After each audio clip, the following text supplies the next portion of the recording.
अस्सलामुअलैकुम everyone, welcome to my channel journey towards success. तो आज हम कंटिन्यू करेंगे वर्ल्ड ज्योग्राफी के कॉन्टिनेंट्स वाले टॉपिक को। तो ये है लेक्चर नंबर 2।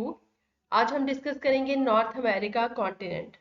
वीडियो को स्टार्ट करने से पहले आप सबसे रिक्वेस्ट है कि काइंडली मेरे चैनल को ज़रूर सब्सक्राइब कर दें और मेरी वीडियो पसंद आती है तो उसको ज़रूर लाइक और शेयर करिएगा। तो चलते हैं अपने टॉपिक की तरफ, जो है वर्ल्ड ज्योग्राफी का topic continents of the world, north America. इससे पहले देख लेते हैं एक्सप्लोरर क्रिस्टोफर कोलंबस था।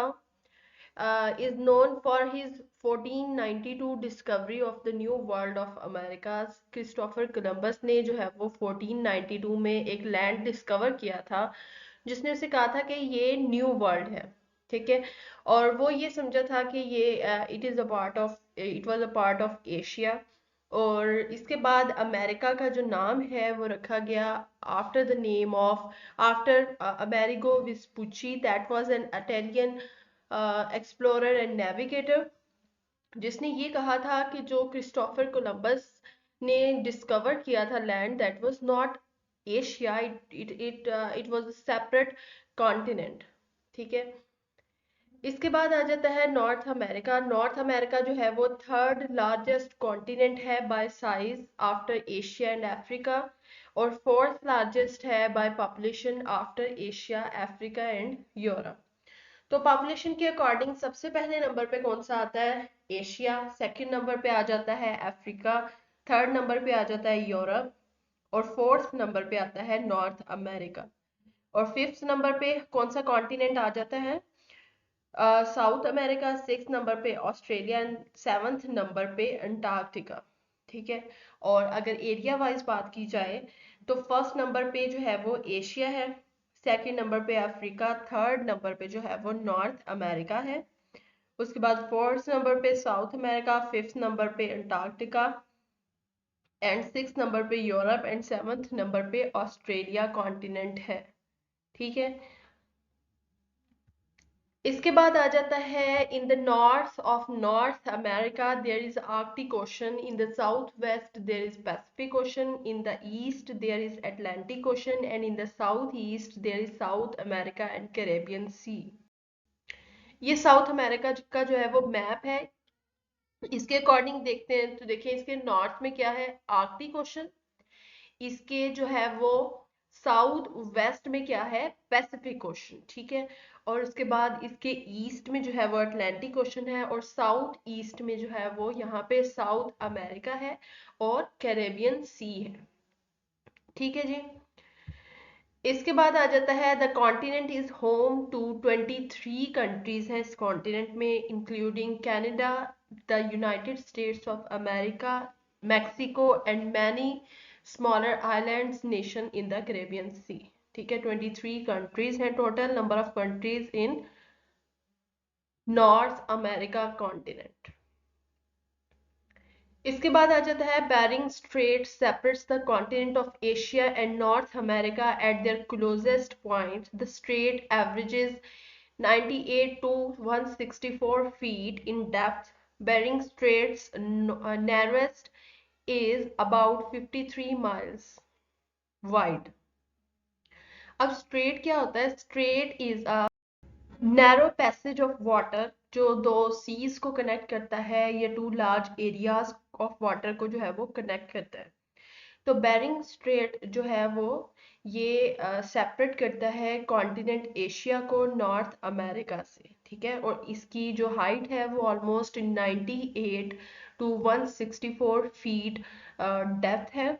ठीक है, सॉरी, इसकी जो डेप्थ है, हाइट नहीं डेप्थ, इसकी जो है वो 98 to 164 फीट है, और इसकी जो है वो विड्थ, ये जो है वो इसकी 53 माइल्स है ऑलमोस्ट। इसके बाद आ जाता है the isthmus of Panama links the continent North America and South America and separates the Pacific and Atlantic ocean.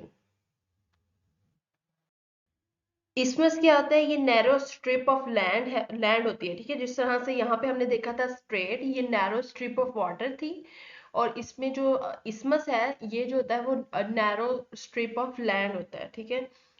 तो इसमें ऑफ पनामा जो है वो नॉर्थ अमेरिका को साउथ अमेरिका के साथ जो है वो लिंक करता है, और ये पैसिफिक ओशन और अटलांटिक ओशन को सेपरेट करता है, ठीक है। ये दिस इज द इसमें of Panama. North America is the continent entirely within the northern hemisphere and almost all within the western hemisphere. It is considered by some to be a northern subcontinent of America, जिसे जो है वो northern subcontinent of America भी कहा जाता है। क्यों कहा जाता है? क्योंकि हमें पता है हमने वर्ल्ड को जो है वो सॉरी अर्थ को जो है वो 4 हेमिस्फेयर्स में डिवाइड किया हुआ है। इक्वेटर जो है ये मिडल हॉरिजॉन्टल लाइन जो है, जो मिडल हॉरिजॉन्टल इमेजिनरी लाइन है, ये डिवाइड करती है अर्थ को 2 हेमिस्फेयर्स में। कौन कौन से? Northern hemisphere and southern hemispheres. और ये प्राइम मेरिडियन जो वर्टिकल इमेजिनरी लाइन है ये डिवाइड करती है अर्थ को ईस्टर्न हेमिस्फेयर में और वेस्टर्न हेमिस्फेयर में। तो नॉर्थ अमेरिका जो है वो नॉर्दर्न हेमिस्फेयर में भी है और वेस्टर्न हेमिस्फेयर में भी है, ठीक है। नॉर्दर्न और वेस्टर्न हेमिस्फेयर में जो है वो नॉर्थ अमेरिका लाई करता है। इसके बाद आ जाता है North America is also known the land of prairies. अब इसे लैंड ऑफ प्रेरीज क्यों कहा जाता है? Because of huge vast treeless plain की वजह से, ठीक है। इसको नॉर्थ अमेरिका को जो है वो लैंड ऑफ प्रेरीज भी कहा जाता है। इसके बाद आ जाता है Tropic of Cancer and Arctic Circle passes through the North America, ठीक है। अब ये हमें पता है हमने अर्थ पे जो है वो अर्थ पे इमेजिनरी लाइंस ड्रॉन है जो लैटिट्यूड और लॉन्गिट्यूड जिनको कहते हैं। तो लैटिट्यूड जो होती है वो इमेजिनरी लाइंस हैं जो वेस्ट से ईस्ट तक है, और ये अर्थ को डिवाइड करती हैं नॉर्दर्न और साउदर्न हेमिस्फेयर में, ठीक है। तो मिडल वाली लाइन जो है वो इक्वेटर है, उससे ऊपर ट्रॉपिक ऑफ कैंसर है, उससे ऊपर आर्कटिक सर्कल है, इक्वेटर से नीचे ट्रॉपिक ऑफ कैप्रिकॉर्न है, सबसे नीचे यहाँ पर जो है वो अंटार्कटिक सर्कल है, ठीक है। अब एक और इम्पॉर्टेंट बात है यहाँ पे, इक्वेटर और ट्रॉपिक ऑफ कैंसर और इक्वेटर से ट्रॉपिक ऑफ कैप्रिकॉर्न, ये रीजन जो होता है ये सारा, ये रीजन जो है इसको ट्रॉपिक रीजन कहा जाता है। और ट्रॉपिक ऑफ कैंसर से ऊपर आर्कटिक सर्कल तक सारा रीजन, और ट्रॉपिक ऑफ कैप्रिकॉर्न से नीचे अंटार्कटिक सर्कल तक सारा रीजन जो है इसको जो है वो टेम्परेट रीजन कहते हैं। और आर्कटिक सर्कल से ऊपर वाला और अंटार्कटिक सर्कल से नीचे वाला जो रीजन है इसको पोलर रीजन कहते हैं, ठीक है। तो अब हम बात कर लेते हैं कि ट्रॉपिक ऑफ कैंसर और आर्कटिक सर्कल जो है वो नॉर्थ अमेरिका से पास करता है, ठीक है। तो ये देख लें, ट्रॉपिक ऑफ कैंसर भी नॉर्थ अमेरिका से पास कर रहा है और आर्कटिक सर्कल भी नॉर्थ अमेरिका से पास कर रहा है, ठीक है जी। इसके बाद आ जाता है islands in the south of North America are called West Indies. जो भी नॉर्थ अमेरिका के साउथ में आइलैंड्स हैं उनको वेस्ट इंडीज कहा जाता है।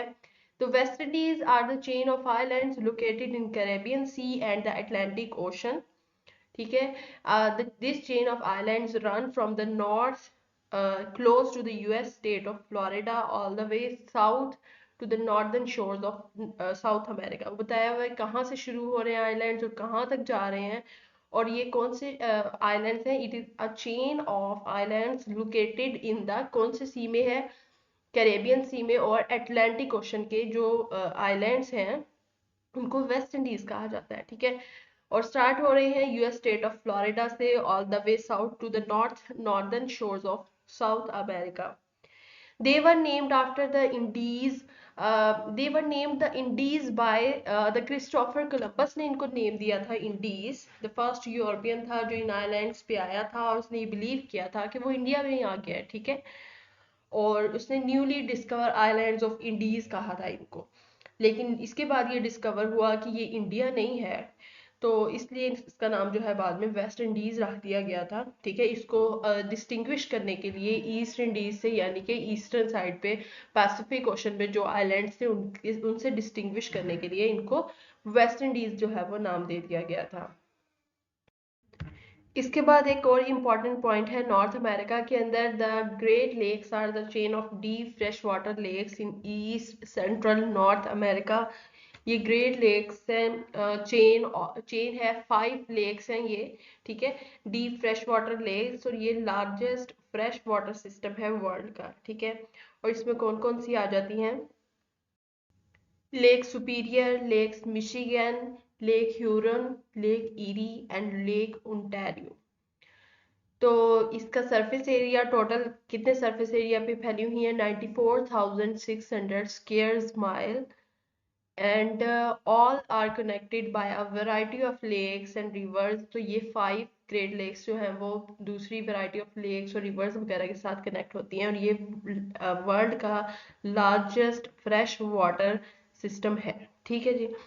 अब इन लेक्स में से जो सबसे बड़ी लेक है दैट इज लेक सुपीरियर, ठीक है, नॉर्थ वेस्टर्न साइड पे है और largest of the 5 great lakes of North America, and one of the world's largest bodies of fresh water, ठीक है। दुनिया की सबसे बड़ी जो फ्रेश वाटर बॉडीज है उनमें से ये एक है, लेक सुपीरियर। इसके बाद आ जाता है the Missouri is the longest river in US North America. कहाँ से फ्लो करता है? Entirely flow through the United States where it crosses 7 states. कौन कौन सी 7 स्टेट्स को जो है ये क्रॉस करता है? That are Montana, North Dakota, South Dakota, Nebraska, Iowa, Kansas and Missouri, ठीक है। इन सारों को ये पास करता है और ये longest river of North America है। क्या नाम है रिवर का? मिसूरी रिवर, ठीक है। इसके बाद आ जाता है the lowest point of the North America. The bad water basin in the death valley is the point of lowest elevation in North America at 282 feet below sea level. अब basin क्या होता है? बेसिन जो होता है वो अर्थ में depression या डेप्थ थोड़ी सी होती है, जो साइड्स से जो है वो हाइट पे होता है और मिड से जो है वो डेप्थ में होता है, ठीक है। तो बैड वाटर बेसिन जो है वो डेथ वैली के अंदर ये लोएस्ट पॉइंट है नॉर्थ अमेरिका में, और ये कितना है? सी लेवल से ऑलमोस्ट 282 फीट बिलो है, ठीक है जी। इसके बाद आ जाता है Denali also called as Mount McKinley is the tallest mountain in the North America. North America का सबसे बड़ा जो माउंटेन है जिसे डेनाली और इसके अलावा इसे माउंट मैकिनली भी कहा जाता है, वो है, ठीक है। और ये कहाँ पे है? साउथ सेंट्रल अलास्का में है, विद अ पीक कितनी है इसकी हाईएस्ट पीक? 6,190 मीटर्स हाई है, ठीक है, अबव सी लेवल।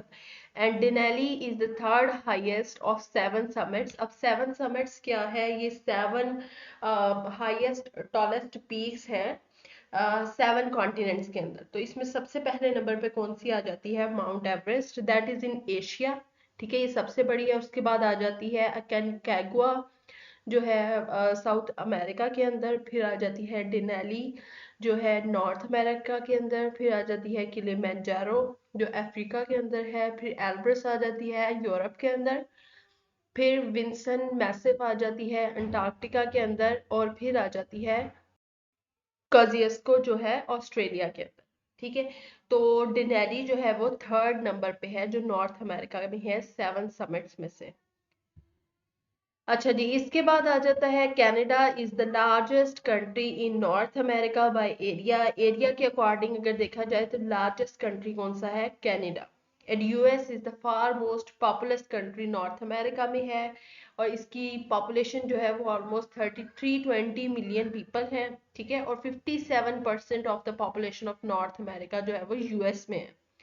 और स्मॉलेस्ट कंट्री अगर देखा जाए बाय एरिया बाय पॉपुलेशन जो है वो है Saint Kitts and Nevis island, ठीक है।